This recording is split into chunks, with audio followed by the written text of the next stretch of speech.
Hello hello Vinayaka Chavithi ఇంకొక రోజులో వచ్చేస్తుంది. అయ్యో! ఎలా డెకరేట్ చేసుకోవాలని బాధపడుతున్నారా? ఫీల్ అయ్యే వాళ్ళందరికీ ఈ చిన్న డెకరేషన్ మీకోసమే. సింపుల్‌గా డెకరేట్ చేసుకోవచ్చు వినాయకుడిని.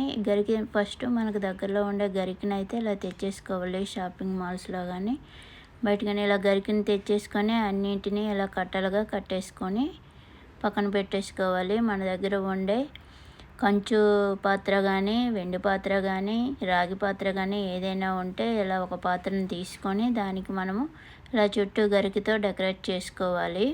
వీడియోలో చూపించే విధంగా నేనైతే ప్లాస్టర్ని ఇలా గరికిని కట్టలుగా కట్టేసుకొని దానికి ప్లాస్టర్ని అయితే స్టిక్ చేసి నేను ఆ పాత్రకైతే అంటించుకుంటున్నాను. ఇలా అన్నీ అంటించుకొని ఒక చిన్న ప్లేట్ పెట్టి దాంట్లో బియ్యం వేసి దానిపైన వినాయకుడిని అయితే పెట్టేసుకున్నాను.